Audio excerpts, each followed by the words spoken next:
Mesdames et messieurs les chefs d'État et de gouvernement, distingués invités, mesdames et messieurs, je suis monsieur Bruce Lee Clichy Likibi du mouvement Action Jeunesse de l'Association congolaise pour le bien-être familial et représentant de la République du Congo.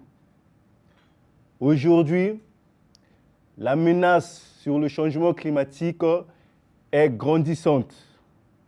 Donc, parce que nous sommes condamnés effectivement à agir de manière plus résolue. De manière plus résolue qu'avant.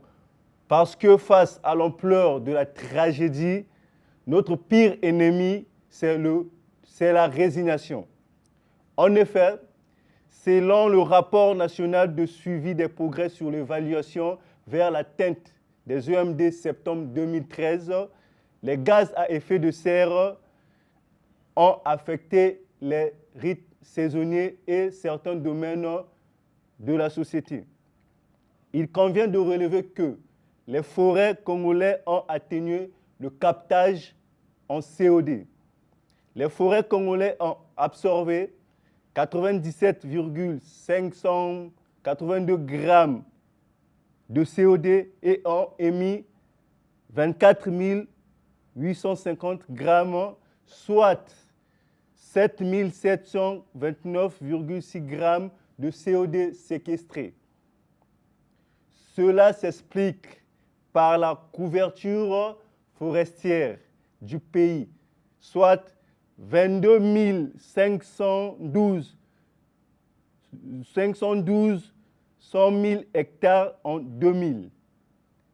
Ainsi, les gaz à effet de serre en forêt sont passés de 13 075 grammes de CO2 en 1994 à 2 065 grammes de CO2 en 2000 avec comme source 78% de l'énergie et 16% du secteur agricole. Pour ce faire, le changement climatique que subit notre nation, ainsi je recommande ce qui suit. Renforcer le programme de sylviculture des essences menacées d'extinction. Poursuivre le programme d'afforestation et de reboisement.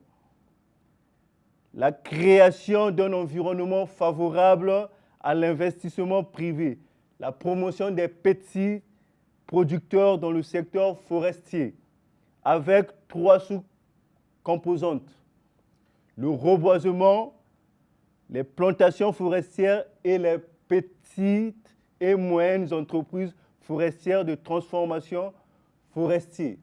Ensuite, le renforcement de l'implication des populations locales et autochtones dans la gestion des ressources. Je demande solennellement au président de la République du Congo à faire un plaidoyer sur la sensibilisation et la formation des populations rurales sur les risques d'abattage et en conséquence prévoir une compensation financière en leur faveur car selon les statistiques, 91% des ménages utilisent le bois et énergie et 81% des ménages utilisent le charbon de bois. Saint-Exupéry a dit « Nous n'héritons pas de la terre de nos parents, nous l'empruntons à nos enfants. » Je vous remercie.